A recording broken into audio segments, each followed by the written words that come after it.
umiyak. Siya si Tatay Henry Ubanan, 62 taong gulang, ng Barangay Mayapa, Calamba City, Laguna. Paralyzed ang kalahati ng katawan Hindi na po. at sa halos 3 taong nagdaan, Noong January 20 po. ang lugar na ito ang naging saksi sa kanyang pinagdaraanan. Isang simpleng papag na higaan, mga dingding na yero na sa sobrang init at saka lagayan ni tatay, ay di ko maisip kung paano niya ito nakakayanan. Saksi ang mga luhang pumapatak sa kanyang mga mata na di ko inaasahang makikita sa tulad ni Tatay Henry na isang ama. Ang madam-daming pagbisita ko kay Tatay Henry sa kwento ng kanyang buhay.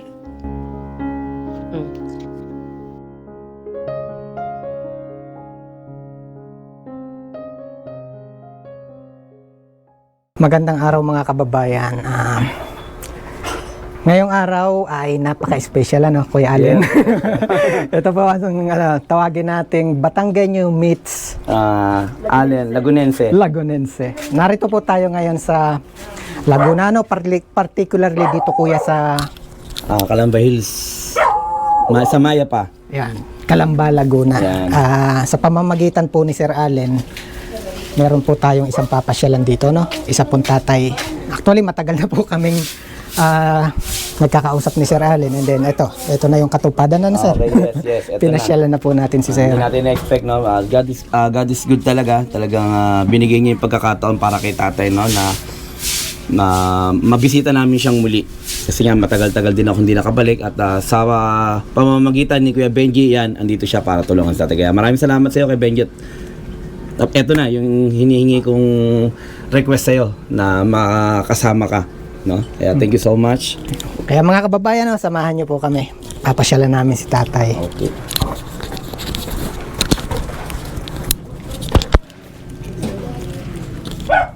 Hello, tay. Siya po, si tatay. Hello, tatay. Hello po.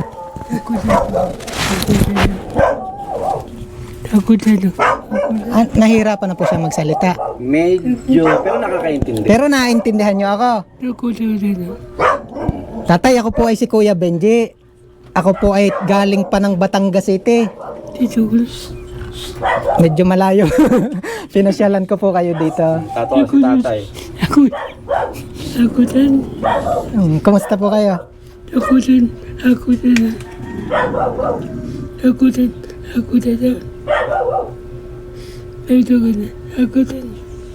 Medyo ano si tatay mo. Kuya, sino yung kasama ni tatay dito? Si Ate Aji. Ayan. Ate.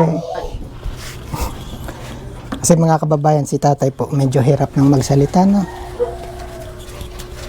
Lagyan kita ng mic, ha? Sige po. Yan. I-clip mo na lang po. Okay po. Ano pong pangalan ni tatay? Henry Ubanan. Henry Ubanan. Opo. Ilang taon na po si tatay? 62. Pero wala pa pong uban. Meron. May konti po yan, tanaw na tanaw. Tawa si tatay para ano. Binibiro ko po si tatay kasi... Ilang taon na po si tatay? 62 po. 62 na pala si tatay. Ano po kondisyon ni tatay? Ba't parang hirap na po siya magsalita? Na ano po yung kalahati ng katawan niya. Namatay na yung kalahati ng katawan niya. Paralyzed po yung... Opo, paralyzed na po talaga. Tapos naapektuhan na rin po yung pagsasalita niya. Aling part po ng katawan ni Ito tatay? pong kanan. Hindi na po niya totally naigala? Hindi na po talaga. Magte 3 years na po siya ngayong January 25. Si tatay po ba'y meron pang may asawa pa po si tatay? Ano po, totally po, bago po siya magkaganyan is November 12 po is nawala po yung biyanang kong babae. Wala na po si nanay? Opo, and then 2 months ago po, parang 2 months ago, nagkaganyan na po siya, January naman po, 2021. Sino pong kasama ni tatay dito sa bahay? Yung hipag ko po, nandito po. Bali, ito pong bahay na ito ay bahay ng... Hipag ko po. Hipag po ni Opo. tatay. Hipag ko po, anak niya po. Anak po. Opo. Opo, tas dito po siya. Ito yung tinutulugan tatay? Opo. Pwede po bang silipin? Opo, pwede po. Mga kababayan, dito po pala tumutuloy si tatay. Sig-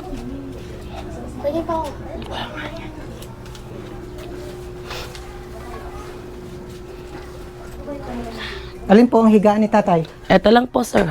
Itong Opo, ayan po. Mga kababayan, medyo parang mahirap po yung kondisyon ni tatay. Tapos, puro yero ito, no? Opo. Sobrang init.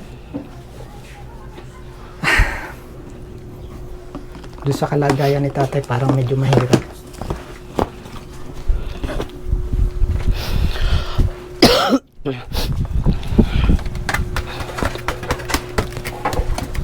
Tay, okay lang ikaw? Ha? Okay ikaw, okay?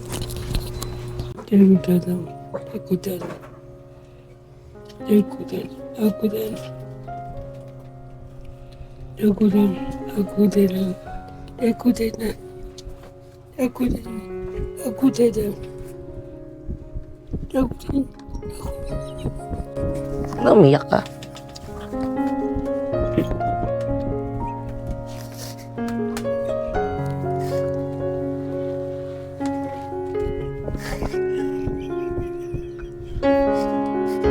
Ano na? Ang gusto. Oo. Medyo ano po, para sa isang anak, masakit makitang umiiyak yung isang tatay. Yung nakasanayan nating isang amang matatag, ginagawa ang lahat para sa anak. Sobrang sakit po makitang umiiyak.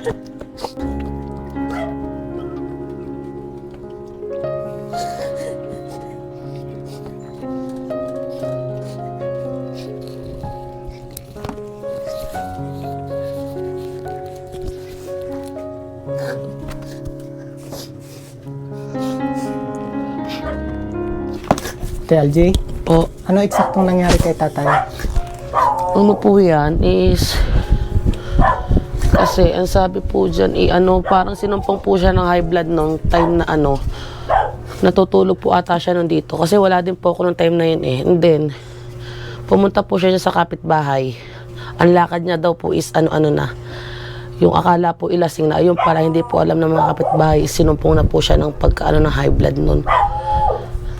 Tapos umpisa noon, Ayun na po yun. And then, after po nun is gabi, sinugod po namin siya sa JP. Wala naman pong ang JP. Tapos, po yan, CT scan po. Pina-CT scan po yan ng isa naming kapitbahay dito. Nang hingi-hingi din po ng tulong. Pina-CT scan po sa Pamana. And then, pinabasa ko po siya sa isang clinic sa Cuba. Ayun nga po ang sabi na daw po yung niya. Kasi pag dito daw po ang patay sa kanan, kaliwang utak daw po ang naputukan. Ganon. Ganun katagal na po siya nasa ganito kalagayan? Na po, magti 3 years na po ngayong January 25. 2021 po siya nagkaganyan. Na talagang dito na lang talaga siya? Opo. May naman po dyan dati, therapy. Tinutulungan po ng namin dyan, isang kapitbahay. And then, na-stop na po talaga. Ganyan na po siya. May nagte-therapy naman po dati dyan. Tay, malapit na ang Pasko. Anong gusto mong papasko? Anong gusto mo? Ha? Kumusta naman po yung... Si tatay po ba naibalik ulit sa doktor? Hindi na po naibalikan. Ang huling balik ko po dyan is yung sa Cuba. Ayun po ang last niya. And then, lang po, binasa po yung kanyang, CT scan, tapos ini-ECG po siya, ganyan. Kumusta naman po yung pangangailangan ni tatay, yung mga gamot niya? May nagbibigay-bigay din naman po ng tulong kahit papaano. Kaya lang talagang malaki yung pangangailangan. Malakas po siya sa mga diaper, ganyan. Ayun po talaga mga pangangailangan niya. Ibig sabihin, yung pong kabuhayan, yung pangangailangan ni tatay, sino po yung nakakatulong sa kanya sa ngayon? Meron po siyang ibang anak na walang asawa? Ito po, yung anak niya pong babae na panganay. Diyan po na ng pangkain. Kami po, yung asawa ko naman po, ayun po yung anak niyang lalaki. Once talagang na walang-wala po yung pinagtutulungan hipag niya, ko na ano, maibigay, nag-ano din ho ako.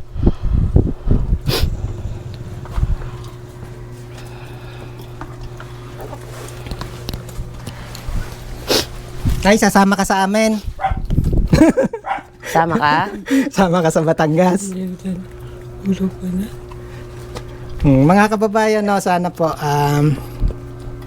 ito yung sinasabi ko, no, yung talagang may purpose lagi si God. Kaya dito tayo dinala kay tatay ngayon. Napakasakit, no, sa isang anak makita lumuluhay po yung isang ama. Sobrang hirap.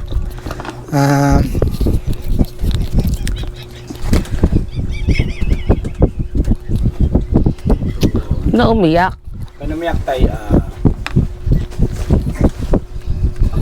Tay, pinuntahan kita dito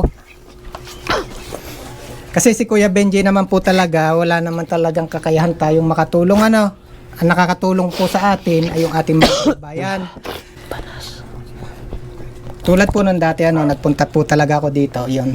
Gusto kong makita si tatay, katawan lang po yung dala ni Kuya Benji, no. Pero muli, dahil po sa pamamagitan po ni Ma'am Nina Becker, meron po siyang pinaabot sa inyong tulong, tatay. Sana po yung makatulong. Kanina ko po pwedeng ibigay kay ate. Samahan mo po kami.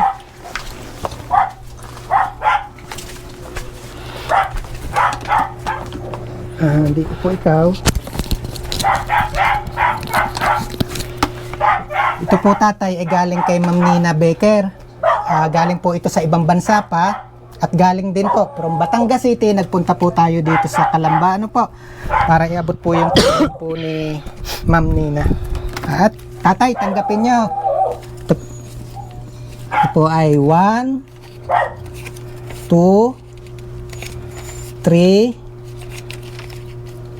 4,000 po para dun sa inyong pangangailangan.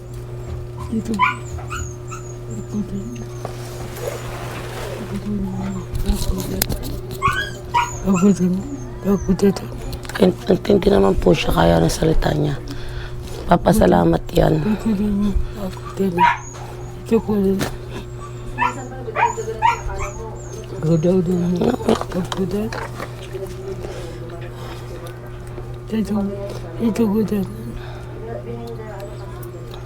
Pili natin pagkain mo.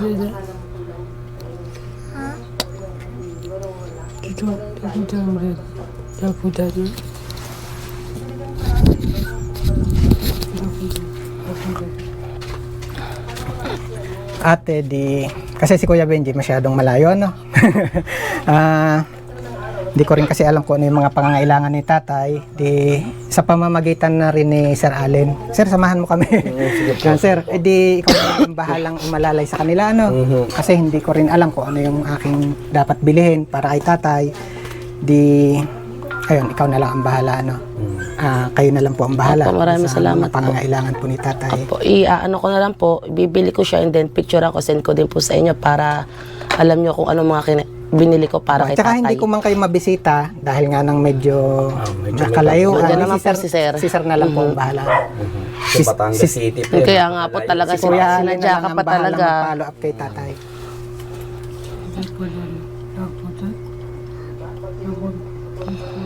Hmm? Medyo hirap talaga. Again mga kababayan, no, sa nais pong magpaabot ng tulong para kay tatay, message lang po kayo kay Kuya Benji.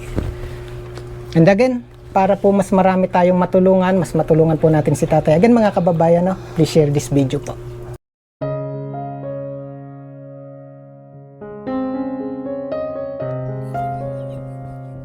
Umiyak ka.